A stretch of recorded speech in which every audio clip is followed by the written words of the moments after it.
mãos de Deus, e ali, ou pelos 5 dedos de Deus, e ali ele intercedia pelos israelitas, e ali ele acendia e colocava a chama sobre o candelabro, e ali no final de semana ele alimentava-se dos pães e repunha os pães sobre a mesa dos pães asmos. O que isso traz para nós? Quando nós estamos debaixo das mãos potentes de Deus, não há nada que nos vença, porque a oração do crente, ela tem poder, entendeu? Não há nada que nos vença, porque quando nós estamos nas mãos de Deus, a nossa oração, ela tem poder. Alguém diz, vai morrer, aí o crente ora, Deus diz, vai viver.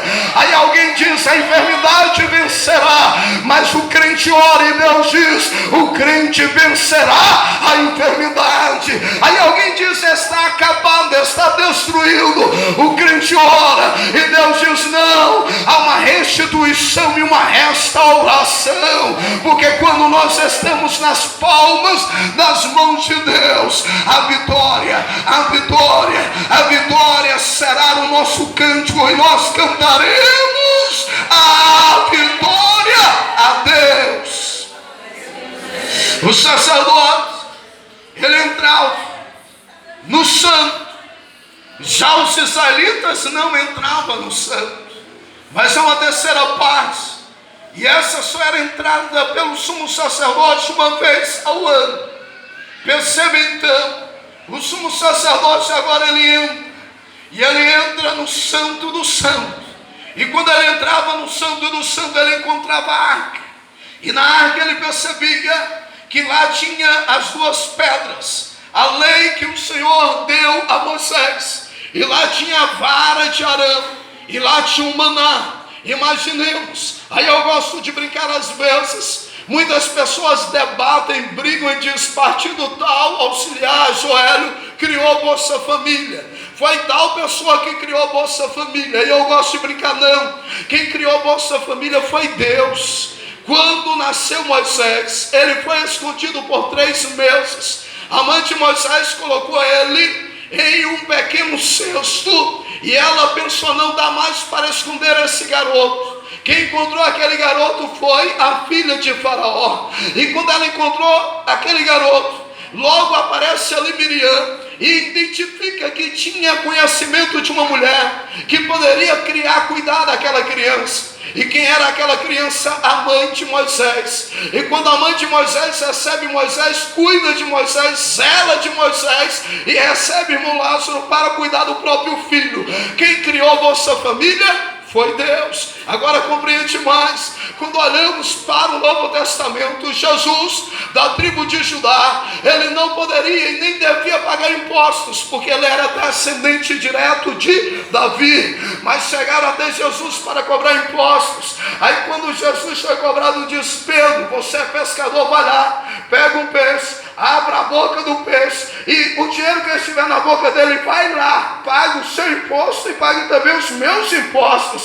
Quem criou o caixa eletrônico foi Deus. Aí quando alguém vai lá no Banco do Brasil ou no Banco do Bradesco, esquece o dinheiro, mas quem dá lá o dinheiro, o diácono Josimar, sai do caixa eletrônico. Agora imaginemos, quando você compra um pedaço de carne e põe na geladeira. Quando olhamos para a antiga aliança, a arca, lá na arca tinha o maná não perdia, e todo ano o sumo sacerdote entrava, ele ia com sangue, passava pelo propiciatório, e quando ele pegava aquela tampa, passava o sangue, ele olhava, e lá estava a palavra de Deus, e a palavra de Deus indica, eu sou Deus que falo com vocês, eu sou Deus que ando com vocês, eu sou Deus que amo vocês, eu sou Deus que direciono vocês. Mas ele olhava ainda e via a vara, e quando ele via a vara, ele entendia, Deus é aquele que levanta homens e mulheres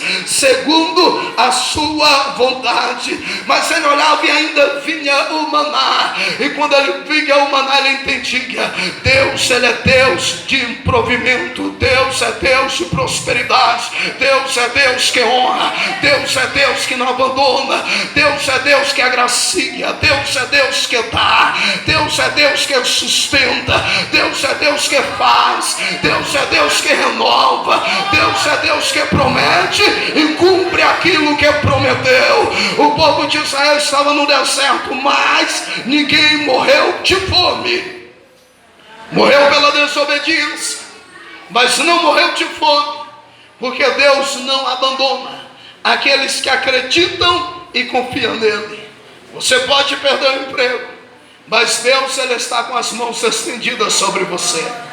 Você pode perder a expectativa, mas Deus não deixará que o pão falte sobre a sua mesa, porque Deus é Deus de providência. E aí nós aprendemos que nesta paz com os sacerdotes, nós aprendemos que o sumo sacerdote de Deus é Deus de provimento. Para continuar, nós iremos observar que 3 pessoas exerciam o ministério sacerdotal, ou desenvolviam o ministério no tabernáculo. Um grupo deles eram os levitas, o segundo grupo eram os sacerdotes, mas existia também o sumo sacerdote. Nós temos uma aprendizagem específica. Os levitas, eles não eram sacerdotes, mas os sacerdotes, eles eram levitas. Olha a diferença. Todo sacerdote era levita, mas nem todo levita era sacerdote. Quem eram os levitas naquele período? Eram aqueles que cantavam, mas também eram os porteiros. O diácono Edmilson hoje, ele está exercendo o ministério levítico, o ministério de levita, cuidando da portaria da igreja. O ministério levítico, ele também era desenvolvido por limpar a mesa, era desenvolvido por limpar o tabernáculo. O ministério levítico, ele era abrangente. Agora entenda, na nossa ótica humana, é melhor pregar do que limpar banco. Na nossa ótica humana, é melhor cantar do que lavar banheiro. Mas entenda, não importa o que você faz, importa para quem você está fazendo e como você está fazendo.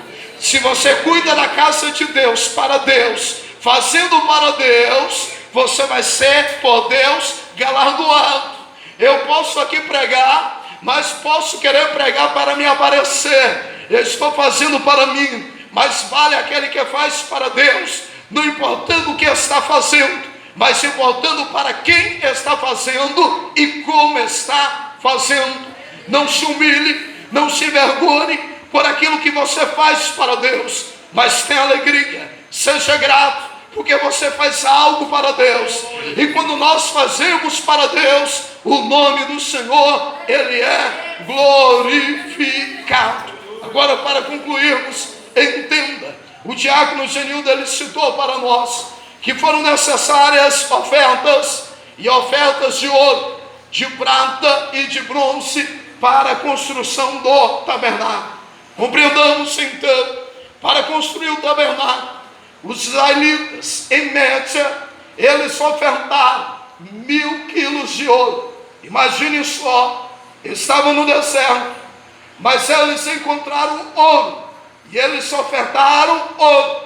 Mas onde eles encontraram esse ouro? Quando eles saíram do Egito, os egípcios os abençoaram com ouro, mas eles também deram, em média, 3.000 quilos de prata.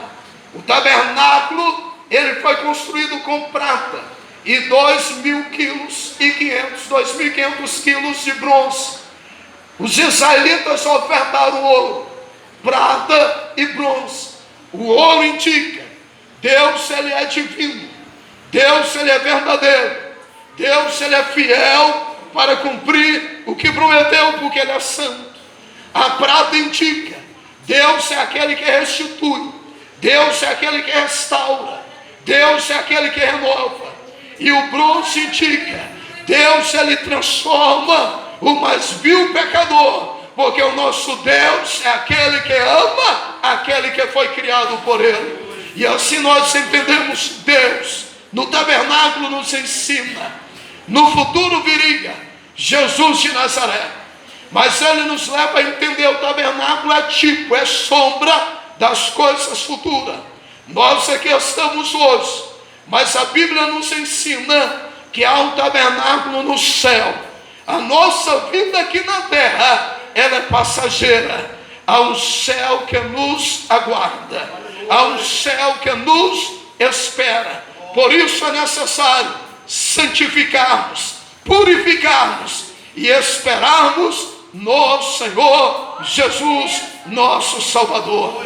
E Ele virá para arrebatar a sua igreja. Não deixa que nada dessa vida venha nos corromper, mas que venhamos estarmos firmes, andando, trilhando debaixo da glória, sabendo que Ele tem o melhor para as nossas vidas. Coloquemos de pé, coloque a mão sobre o seu coração, e se você puder, põe uma das mãos sobre o ombro da pessoa que está do seu lado.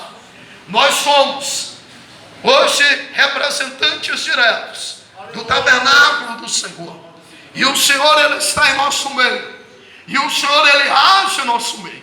Eu não sei quais são as suas necessidades, mas eu sei que Ele é Senhor, e Ele é o nosso Deus, e Ele tem o melhor para as nossas vidas. Curve a sua cabeça, apresente a Ele crendo, colocando as suas necessidades, e em nome de Jesus, você receberá, você colherá o melhor de Deus para a sua vida. Convido o diácono Genildo para fazer essa oração, com a mão no seu coração.